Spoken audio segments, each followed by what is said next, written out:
I'm Lindsay Davenport, and you're Inside Tennis with The Cause.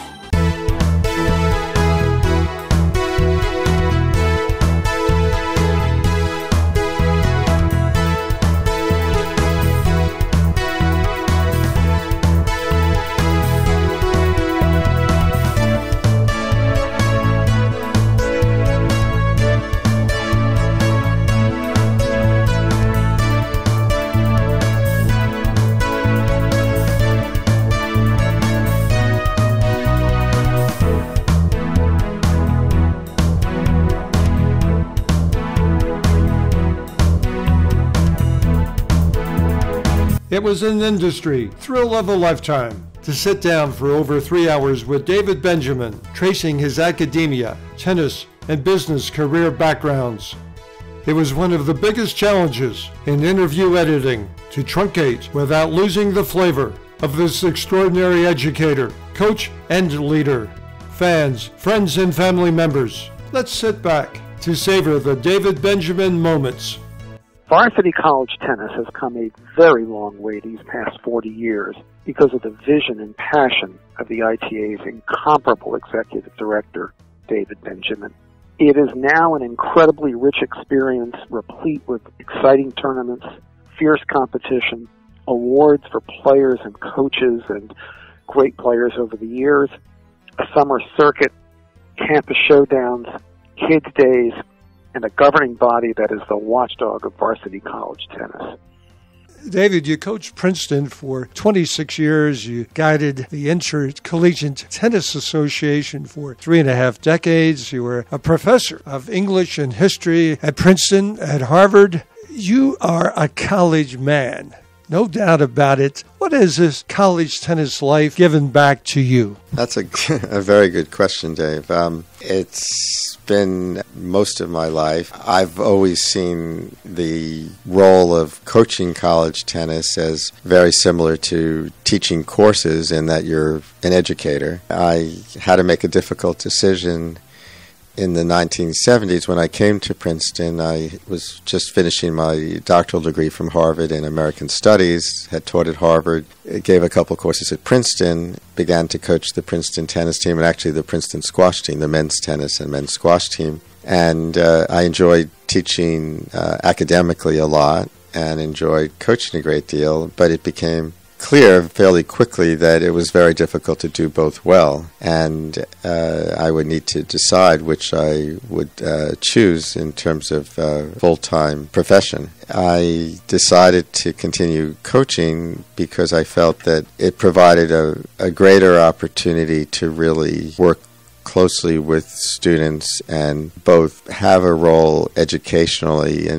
but not only working on their tennis games and their mental process and how they approach a point in a match and how they prepare and try to improve as players, but also having a chance to talk about politics, about history, about many things that have much greater chance to really get to know the players well, to try to be helpful as they not only improve their tennis, but just going through a very, very critical part of their life. The athletic director in 1974, whose name was Royce Flippin, asked me, since I was finishing my doctoral degree, what my long-term plans were, and I said I was interested in coaching for a year or two, but would probably go into more purely academic career as a professor or related to teaching academically. And so I did envision spending a good deal of time on college campus, but probably, or definitely, when I was younger, ever envisioned I'd 40 years later be talking about having spent 40 years with college tennis, as I have. Professor David Benjamin, once a professor, always a professor. Well, I first met this rookie coach, David Benjamin, at Princeton in 1974 when I was entering my 5th year as the Navy head coach. And in those days, Navy and Army were in the Eastern Intercollegiate Tennis Association along with the 8 Ivies, so it was a league of 10 teams. So we played Princeton every year. I remember when David came in, and Princeton had always had pretty good teams, talented personnel, but he turned them into a real team. In a very short matter of time, he very quickly built a real powerhouse. He had 3 players that all made top 30 ATP, playing 1, 2, and 3 from. Jay Lapidus was ranked 1 in college tennis. At the end of Jay's junior year, he lost in the finals of Orange, which was the tournament leading up to the U.S. Open, 6-4 in the third to John McEnroe, who was number 1 in the world. And Leif Shiras, a semifinalist in the NCAA tournament, played 2 behind Jay. And they had a fellow named Steve Meister, who did great in doubles on the tour as well. And Jim Zimmerman was number 4, and Adam Schott was 5, and John Lowe was number 6. And that team, I think, was a top 4 or 5 team. He immediately built himself a powerhouse team. Then he realized we need to have a little more structure to college tennis, and he first got on the NCAA tennis committee, and then that took him to get to know Dan McGill well, and the next thing you know, he was president of the ITA. This is before he became executive director. As his career wound down, he had to make a decision between continuing to coach Princeton and doing this full time, and he elected to, for the good of college tennis, to take the ITA position. He arranged a great sponsorship with Rolex and with Volvo. His gift to college tennis on the way out is a similar relationship with Oracle, which is really going to help college tennis going forward. So college tennis as we know it, he created this entire system that we have now with an ITA board, in essence created college tennis as we know it today. Well, first of all, I mean, Dave was, as I said, there are many facets of Dave in my life. From my standpoint, he was, initially he was sort of a friend initially, because I was 15, 16 years old, and I used to be at the pagoda courts playing all the time, and he would always be down there with the team, and so we struck up a friendship. Even in my high school years, we were friends. We would, I would always be there, and we would talk, and so we were kind of very, very got fairly close even before I went to Princeton, and then when I did end up going to Princeton, sort of the dynamic that really drew me close to Dave was my dad had passed away in my senior year of high school, and he. And Dave, my dad was very involved with my tennis, and I was very, very close to my dad. But when he passed away, kind of that was right about when I was just about to head off to Princeton at that point. And, that's when kind of Dave kind of became, I feel like he's almost my surrogate father while I was at Princeton. And I became very close to him in terms of, not just as a friend, but, I really looked up to him in so many different ways. So I would say he was the person that I was closest with and was most instrumental in me, after my dad passed, most instrumental in me, motivating me to continue to play tennis and to improve. So really it was a friendship, maybe a surrogate father role, and, after Princeton, sort of returning back to more of that friendship role, I think, as the years have progressed. Just a smart, very witty, obviously a super bright guy, and a good coach can kind of instill confidence in you as a player. And I felt like when Dave was there watching me play, I felt like I was, on top of the world, like almost unbeatable, because he had so much confidence in me that it just sort of, somehow I had confidence in myself because he had confidence in me. And that was kind of something as a coach that I tried to instill in my players as well, because that's something I learned from Dave, but somehow trying to build your players up so that they have a lot of faith in themselves and a lot of confidence, and when you're there, they can play at a higher level, and that's what Dave was able to do for me. I was always, excited about being around a coach like Dave because he was so intellectually advanced. This is a Rhodes Scholar who was coaching the college tennis team at Princeton University. So he always brought a little something new to the table. He brought perspectives and ideas I don't think all the other coaches had, and I think that's what made him unique. He made practice interesting. He made the day-to-day grind of what tennis is all about interesting. So I think he motivated us in a lot of ways and sort of reached out to us in unique ways.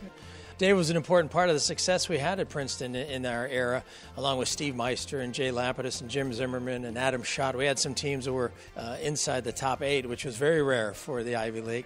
In fact, with Lapidus and Meister and myself, we had 3 guys who played the tour and had modest success. So it was, a lot of it had to do with the things that Benjamin instilled in us, and we'd like to think that he played a big part in our success.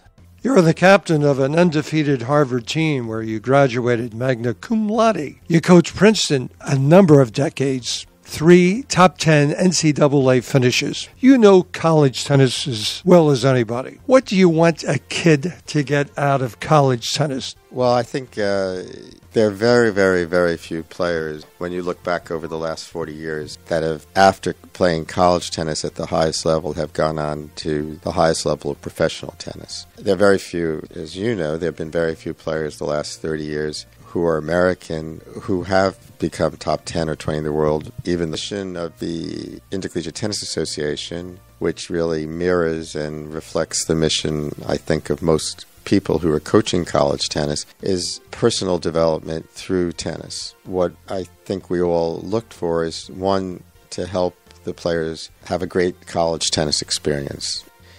You learn how to play under pressure, you learn how to practice and train to be focused.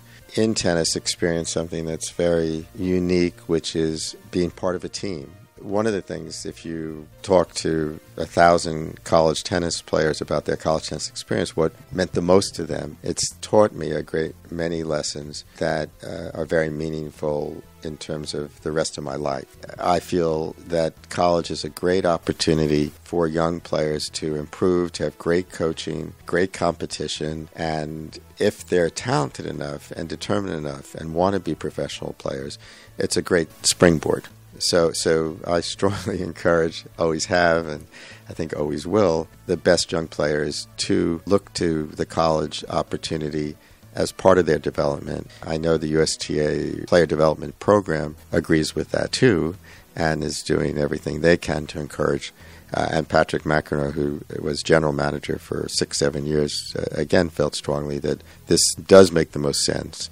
And we work closely with the people at Player Development at the USTA. The current status of college tennis. How good is college tennis these days? I think college tennis is stronger and stronger. It's, of course, very controversial, particularly on the Division I level, the fact that there are many international players.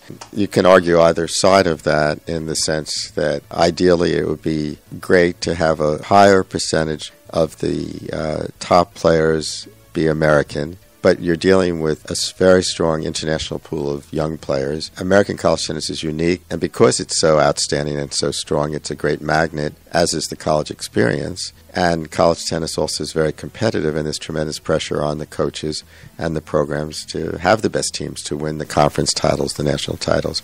There's been many, many discussions, and certainly I appreciate the fact that there are many people that would like to see less international players playing American college tennis, but legally, constitutionally, you can't create quotas. It would be discriminatory to try to pass rules that would change that. It's up to each institution to determine what it feels is appropriate or not in terms of the composition of its student body. And the other side of it is that by having so many extraordinary young players from all over the world, the level of college tennis is much stronger across the board. I think that the opportunities competitively are as good or greater than they ever were. The quality of the matches is very, very high. I think David and I have grown to have this wonderful friendship after first knowing each other as former players on the Harvard team, and then as sort of associates and competitors, and then he went to a rival school where we were each trying to beat each other very badly. We negotiated through some years of a very respectful but fierce competition. And then David was mature enough to realize that we both had a deep love for the game and a vision for what we might do to contribute to it. And then we were much better off if we understood that what we had was 98% in common and we were separated by small differences, present place of employment. And so we began to share things, share what we hoped for the sport.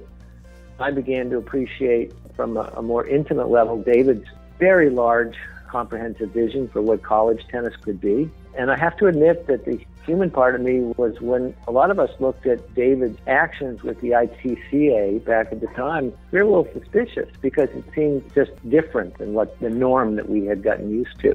I remember first seeing him do the ITA convention. I said, oh, what's he doing? And we're trying to get too fancy here. And years later, it's an institution that we all can't wait to go back to. When he wanted to change the name from the ITCA to the ITA, he said, oh, he's getting too big for his britches. Sure enough, he was absolutely right, is that the ITA needed to become something more than a coaches association, which it has become. And so he was the architect of these things. The measure of David is that people think that he sort of, from a distance, you think, well, he has his own mind made up, but he really thinks about these things very deeply for a long time. The joke that we all have is that he's so much smarter than the rest of us are that he has to wait for us to catch up to him. The best part of it is he actually lets us think that we thought of a lot of it ourselves. And so David and I have always looked at each other and as our sort of co-conspirators in this passion that we all share. We're on the same team. Collectively, with David at the helm, we've really turned out something that is probably one of the finest tennis organizations there is. And pound for pound, dollar for dollar, is probably bar none the finest tennis organization out there. Because look at what it's produced. It's a pretty darn good world, Cos. Well, I think that your word of family is a very important one. Of course, he was a top-flight coach. I mean, no question about that, and probably one of the best. He was so much more than that and is so much more than that. He created a family, and then it becomes an extended family of all these Princeton tennis players through the years.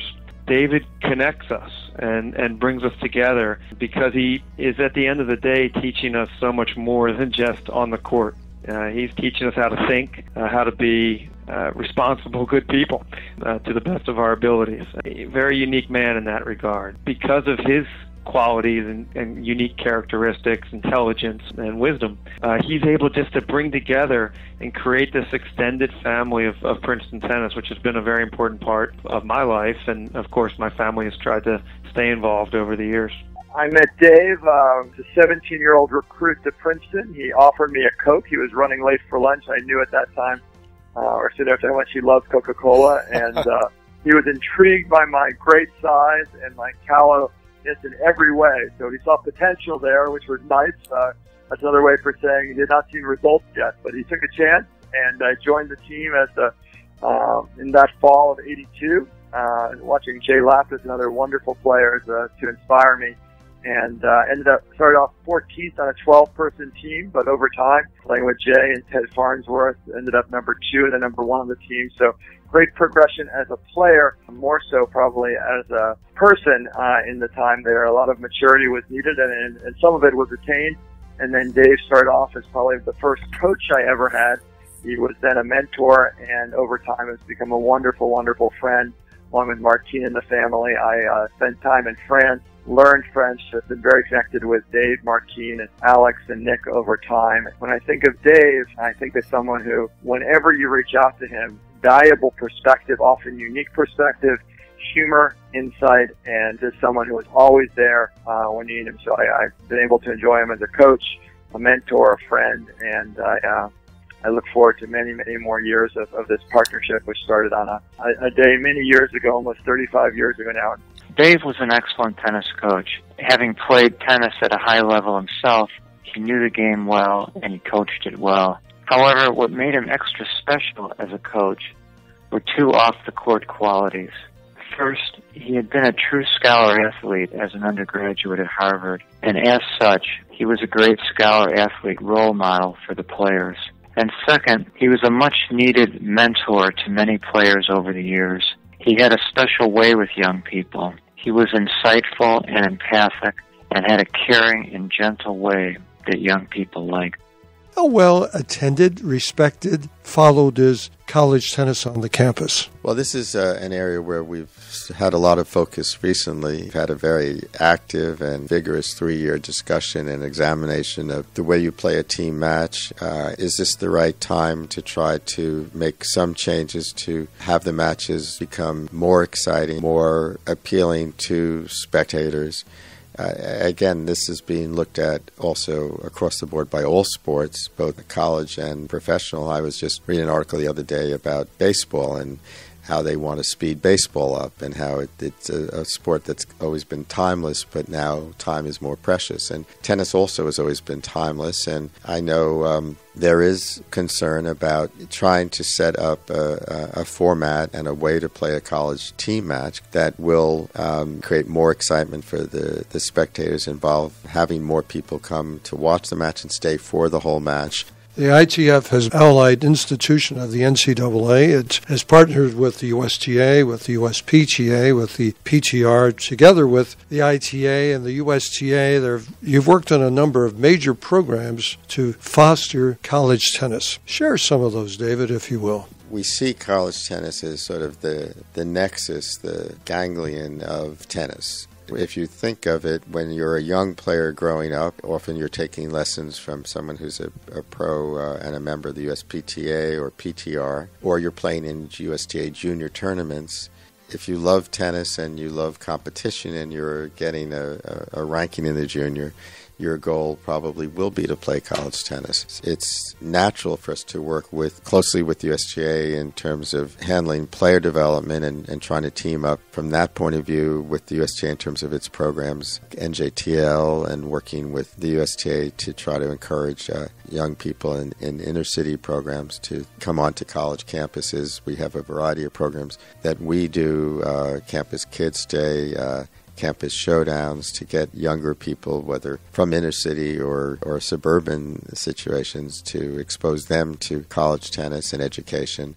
A number of players that have played college tennis, some do very well. I think Eric Buterick right now might be president of the ATP. Larry Scott, who played at Harvard, was, I believe, vice president of the ATP and then became CEO of the WTA, and a number of other players not only have played on the tour but have been involved helping with the tours.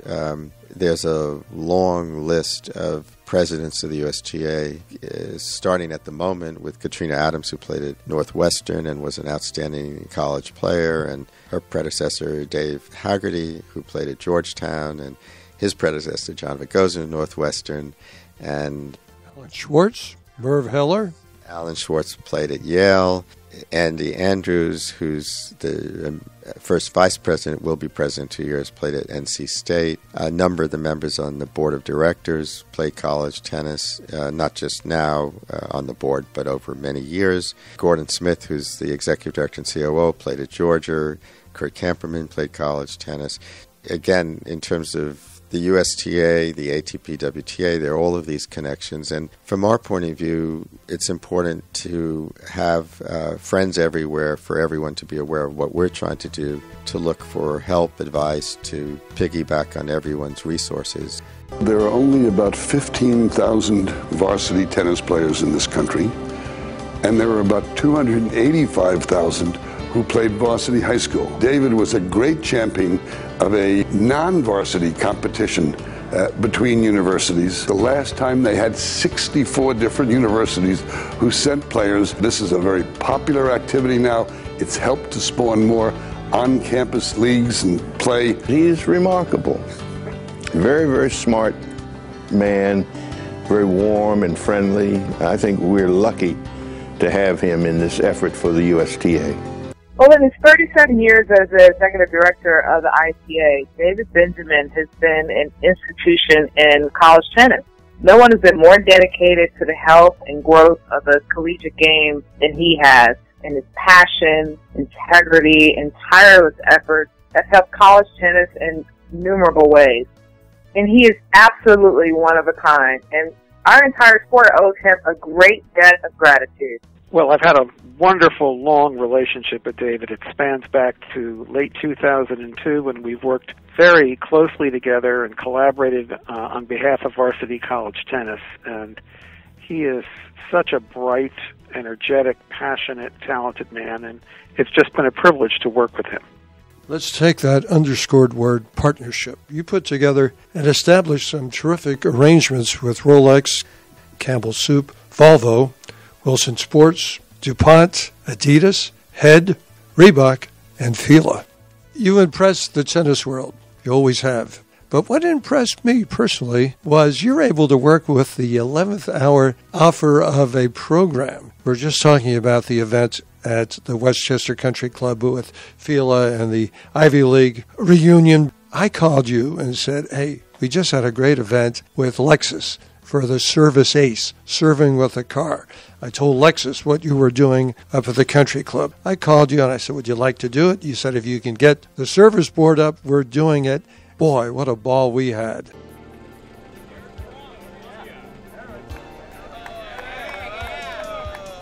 Zip. These guys won it. I share this with all you guys.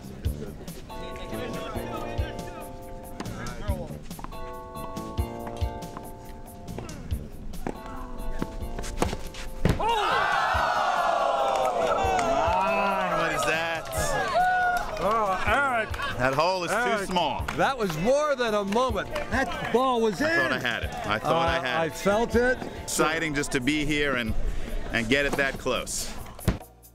This is one of the most fun events I've ever attended. This is like stepping into a time machine for me. That was fun. Again, one of the things I've enjoyed with so many different events that we created, basically, for example, the Intercollegiate Championships that is now sponsored and has been the last 4 or 5 years by the USTA. We started in 1978 with just men, 32 singles players, 16 doubles teams, just Division I. And that now has grown to men and women regional championships, 87, a national small college championship, a Division I championship, 9,000 student athletes participating. Many of the different events we've done have grown, have evolved, and a lot of the fun is coming up with an idea, trying to make it work well, and then, as you said, being flexible to adding elements to making it even more fun, work a little better, and that was a lot of fun. Thank you, David, for your time, energy, enthusiasm, love, and level-headed leadership you gave to all our country of collegiate tennis coaches. You had the vision and the plan to include every level of collegiate coach, player, and team into the ITA over the years. You led us through many tough discussions during your tenure and always found a way to bring all groups together. I will always cherish our friendship and discussions over the phone, those late-night meetings during the ITA convention, and after all those boardroom meetings that seemed to last until the wee hours of the morning. May you find peace and serenity in your retirement. With love always, Ann Lebedeff.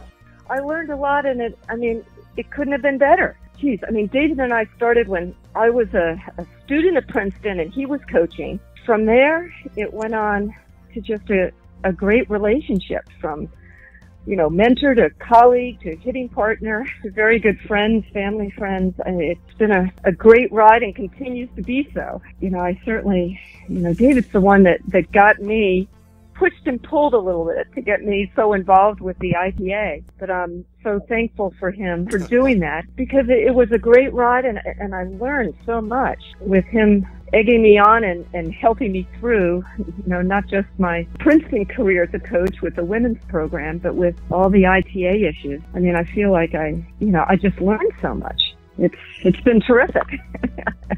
David, you worked with some real tennis pioneers, Eve Kraft and John Conroy. What did you learn from these two? Well, starting with John, I first met John Conroy when I was 17 years old and interested in maybe going to Princeton. My father and I drove from Long Island, where I lived. I was a senior in high school, to Princeton, and John gave me an hour or two, and I liked him a great deal. And actually, I visited 3 Ivy League schools, Harvard, Yale, Princeton, and ironically, because I ended up going to Harvard and spending 12 years in Cambridge. But after the 3 visits, in talking and analyzing my visits and talking with my father, I said, well, I really liked John Conroy the most as a person and as a coach. I really was interested in playing on a team that he would be coaching. John Skillman was a little older, more avuncular, and I felt he's a very warm personality. And of the 3, I really wasn't very happy with the visit with Jack Barnaby. It turned out a Harvard coach. The Harvard coach who didn't really believe in recruiting, and I think that was part of it. He really felt that coaches shouldn't have to talk to young players and encourage them to go to a school. So I didn't have a warm, fuzzy feeling. It's amusing because I became very close with Jack and was a tremendous friend. And in many ways, I learned a great deal from Jack. But at the time, on my list of 3 as coaches, I had Jack at 3 and probably John Conroy at 1. I ended up going to Harvard. One of the reasons I think, looking back, I know was that Princeton was not co-ed, and I was in a public school with men and with boys and girls, and I didn't like the idea of 4 years at a college with no women there. Goodness. Yeah, that was a long time ago in the early 60s. So I ended up getting to know John Conroy just a little more when I was playing at Harvard, but not well, really. And then when I started at Princeton as a coach, John was retired, living in Princeton, very friendly, came to all our matches, liked him a great deal, and we were good friends. Eve Kraft had first met John Conroy when she moved to Princeton. I believe it was in the 50s, mid or late 50s. She loved tennis. She had a tennis court in her backyard and became interested in inviting some of the children in the area to hit on her court, and she was a natural teacher, but really had never taught tennis. And so she reached out to 2 people, Ed Chaffee, who was the coach at Swarthmore, who was a great teacher, and John Conroy at Princeton. And as more and more people got interested in what she was doing, one court didn't really work. So she reached out and talked with John Conroy and said, maybe we can team up together and we could set up a program that would use the Princeton courts in the summer, the university courts. You're the tennis expert, so you could help structure the program, but I could help administer it and help promote it because Eve had incredible talent as an organizer, as a promoter.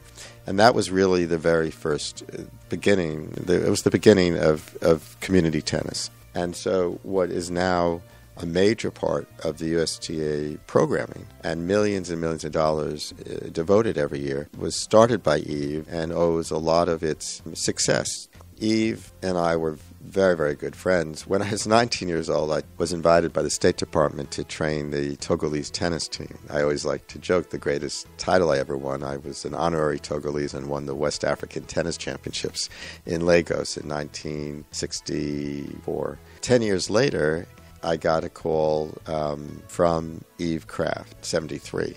And Eve said that she had been contacted by the State Department and that they were looking for someone to go to West Africa who could speak French, and I did speak French. And she had called Jack Barnaby, and Jack said you should talk to Dave Benjamin because he did that 10 years ago. So Eve called me, and I then was contacted by the State Department. And so I went back in 1973-74 to West Africa for 3 months. And Eve wrote a story about that for either Tennis Magazine or World Tennis. I still have a copy of that. And, interviewed me. And so I got to know Eve personally. Half a year later, Eve called me and asked me if I might be interested in becoming a full-time person in charge of education and recreation. At that point, trying to finish my PhD, and she ended up hiring Henry Talbert, who became a very good friend. And then a half a year later, Eve called me again and said, I've just heard that there is an opening for tennis and squash at Princeton. I didn't know if you might be interested. If you are, you probably shouldn't use my name because I'm not on very good terms with the athletic department, but I just wanted you to know about it. So I did call them. If Eve hadn't told me about that opening, I probably never would have applied for the position. So I did then come to Princeton, and the next thing I did with Eve was, because I had done the State Department work, I suggested that maybe what I did could become set up on a more regular basis.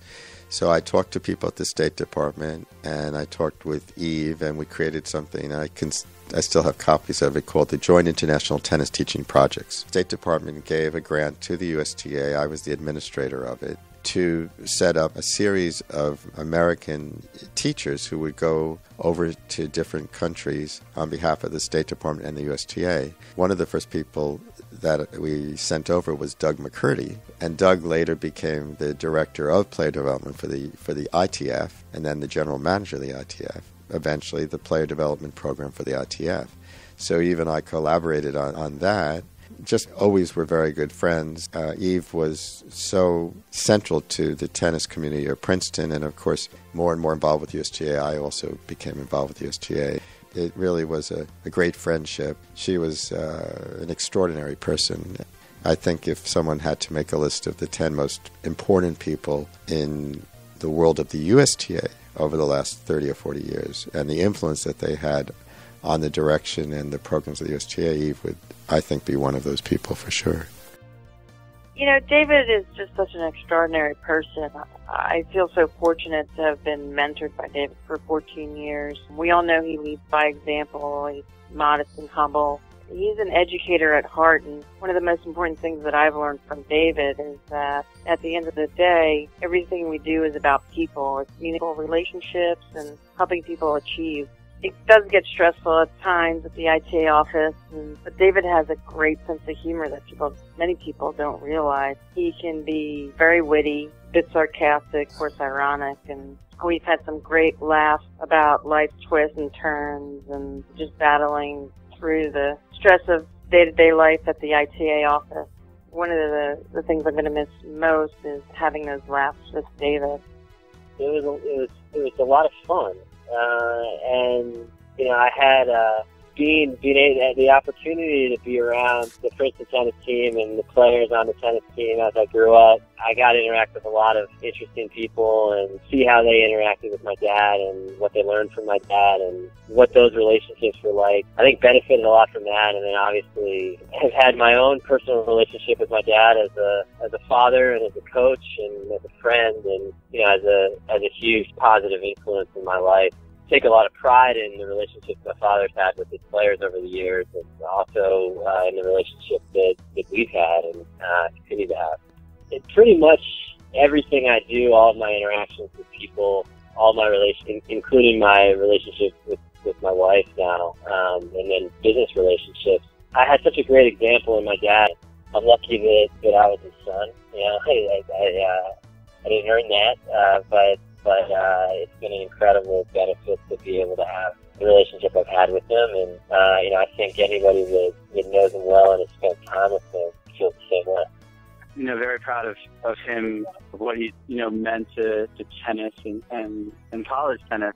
I wasn't a great player, but tennis was part of my life from the time I was a baby, and the importance of tennis and the importance of college tennis for my father has always been very, I think, interwoven with his intellectual side, his academic background, and the fact that, you know, tennis, the way he played and the way he coached, and I think the way he tried to support college tennis and tennis as a whole was kind of an expression of that. You know, as for someone to have really dedicated his entire professional career to coaching people in various forms and a sport, I just think it's meant a lot of different things to him over the years. I think it's meant a lot of different things to different people. Is the impact to scores of tennis players from the time I was a little kid on through the time he stopped coaching at Princeton, and I've seen him in the tennis world interacting and always caring a tremendous amount about what tennis meant to people. So it's always been a part of his life, and I don't see him pulling that far away from the world of tennis, but to appreciate all he's done and all the hard work, the way he approached it. I know my brother and my mom and I are all really proud of him, and I think it's interesting because it's been a really fascinating kind of expression of the things that are important to him, and it's going to be bittersweet. But you know, it's also really nice to be able to step back and appreciate, you know, what he's done. And I remember when he got involved in the ITA and what it was in its inception, and how important it was for him to make sure that there was a real voice and drive to college tennis in the collegiate sports world, as well as making sure it had a great advocate in the bigger world of tennis, which from time to time I think has been a struggle. Growing up in a tennis family, it's sure you appreciate. It's been great to us. It's been a real amazing way to kind of grow up, and it's impacted, for my brother and me, a lot of things we've done well beyond on the tennis court. You know, we're really proud of my father, and I think that tennis world's a lot better off for him having made this his mission the last 50 years, essentially. David Benjamin, you are leaving a legacy to college tennis. Of what are you most proud to leave behind? That's a tough question, Dave. Just in terms of the way I am, I always look at what needs to be done rather than what I've done. I remember, and there's a picture on the wall of Dick Gould giving me a surprise award in 1985, I think, and it was called the Rolex Meritorious Service Award. It was a total surprise to me, and I remember at the time, and this is 1985, so 30 years ago, thanking Dick and Rolex and the people that did this and saying, I appreciate a great compliment and flattered, but there's so much more that has to be done. And that was 30 years ago, and I still feel like that.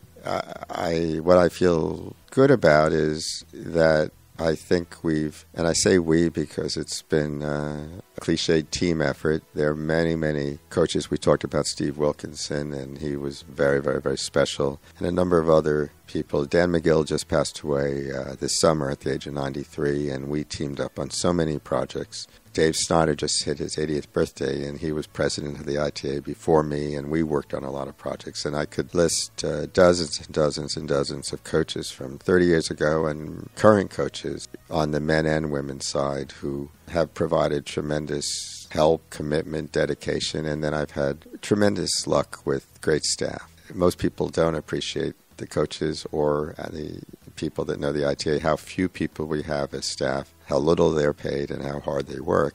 This has been true for 35 years, and we've had extraordinarily talented, dedicated staff. Without them, much of what we've done, along with the coaches, never would have happened. But I'm appreciative and thankful for all the help and encouragement that the coaches provided over so many years. Many of the current coaches were players originally.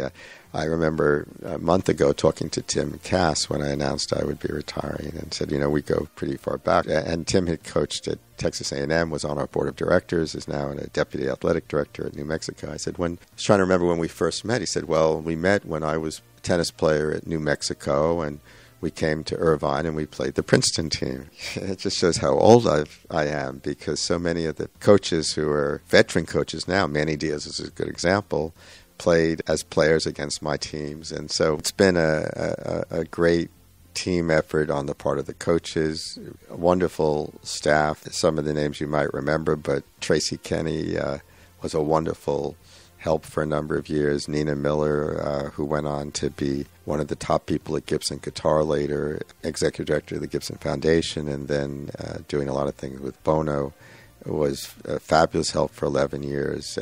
Tondi Rice, who just retired a year or two ago. Angel Prinos, who's now been with us for 14 years. So, I really appreciate everything that they've done, because I can have as many ideas as I'd like, but there's a lot of distance between having a good idea.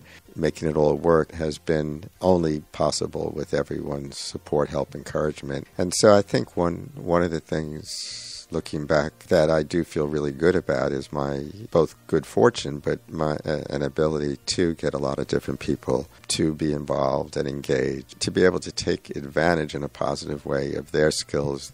We mentioned Jerry Noyce earlier, and he hosted the Rolex Intercollegiates for 6 years, and an extraordinary person. And so many of the coaches and people are. So I feel really good about that, and I do feel we've put in place a structure and a set of programs that will endure, that mean a great deal to literally 20,000 people a year who are student athletes, to a couple thousand coaches, to the outside tennis world that we've talked about. And that's evolved, and that's been shaped by this group effort. But I do feel that that's really meant a lot to a lot of people, and I feel good that I've had a role with that.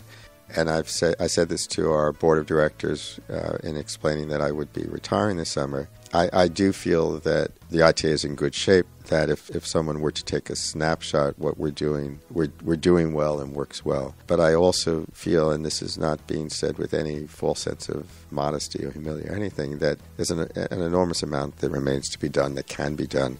And I'm hoping, I think one of the biggest challenges for me right now is to find the right person to become the leader, the CEO of the ITA, because there's some incredibly talented people that love college tennis and know tennis, and it's very important to find the right person, because I really feel that the cliche of, I think, George Bernard Shaw saying that he had a tremendous advantage as a writer, as a playwright, because he could stand on the shoulders of Shakespeare. Hardly that I'm Shakespeare, but I think that the right person with the platform that we've created, there's so much opportunity, so much more that can be done. We've almost just scratched the surface. I think college tennis, and we've talked about this for a while now, is such a valuable asset for education. It has such an important role, and it will have an enduring role.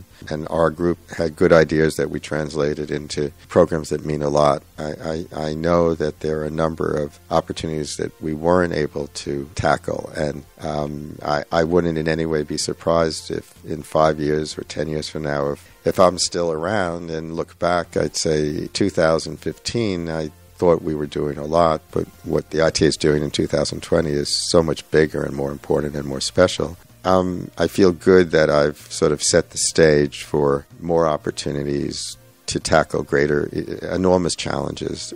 And I feel good that, I tried hard to navigate the ship in sometimes troubled waters. And also good that we have, you mentioned earlier, Dave, that we are inclusive. We have involved so many different groups and partners, and they've been very important. A lot of years and a lot of discussions and a lot, I gave credit to the college coaches, but there are a number of people in the tennis world that have been tremendously supportive, like yourself. Thank you. When you add that all up, again, there are a number of USTA presidents, and Dan Santorum, Dennis Vandermeer. It's almost, if you take a who's who of American tennis, I could probably explain in each case how that person, Nick Bollettieri, Vic Braden, some are still with us, some aren't, but they all contributed something and cared about college tennis. And so I do feel, I wouldn't use the word proud, but good that I was able to involve so many different talented people to help us grow. The ITA and David Benjamin have found an exciting new leader to take over the reins of the Intercollegiate Tennis Association, Tim Russell, with whom he and Benjamin have shared mutual respect as tennis leaders. He's been a prophetic voice for the values of tennis and education. He's been an ambassador, and he's really been a Pied Piper for everything that we love about our sport. His actual style might be calm and cerebral, but he's actually burning with fire for what tennis and education can do in America. David Benjamin, what a treat, what a gift it has been to get to know you, to work with you. The tennis world applauds you. Thanks for all your contributions. And let's continue to keep alive your love of the game. Thanks, Dave, and thanks for all of your help, all your support over so many years. It's been great getting to know you, and I'm sure we'll be continuing to stay in touch also. Always fun. Thank you, David. David, thank you for your tremendous support of our sport. Hearty congratulations on your remarkable career and your stunning contributions, and best wishes for a well-deserved new chapter in your life.